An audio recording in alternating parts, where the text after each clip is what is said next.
Nandito kami sa Diwata sa San Pablo. And then, come here. Ang ganda. Tapos may bar dito. May event yata rito. Saan ba ba? Malapit-lapit kami dito sa atin. Kaya nga, ngayon lang natin napuntahan. Ito na, cafe. Ito na yung Diwata Garden Cafe. May mga koi fish. Dami rin. Takot sa akin. Dami pa lang pumupunta dito. May playground pa. Ano kasi Ang marami cute din nito. silang dito. Kubo tas nasaan. Japanese. Pero Pinoy yung kubo.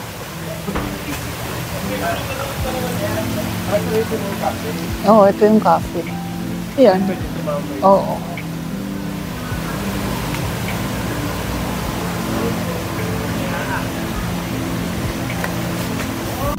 May library pa dito. Pwedeng magbasa-basa habang nagko-coffee. Tapos parang may working station dito sa gilid. Ayan. Oo, pwede nga mag-work. Pwede mag-work dito. Ang galing.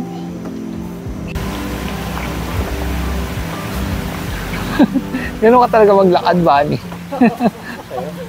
Ano to? For the...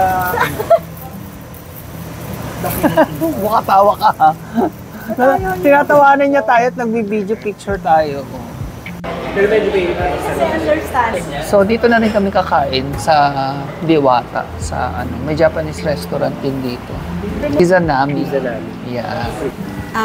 Sa lahat ng mga taga San Pablo, alam niyo to, puntahan niyo na siya kasi maraming mga restaurants. Kahit hindi taga San Pablo. Kahit hindi taga San Pablo. Maganda yung ambience. Merong mga different themes. May Japanese, Filipino cuisine. At saka may coffee shop.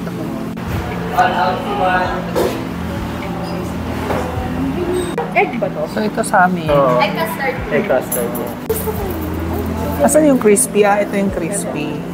Kasi may mga sa ibabaw. Pwede na Ito yata.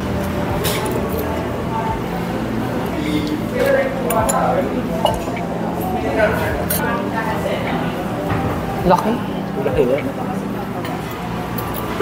Masarap po.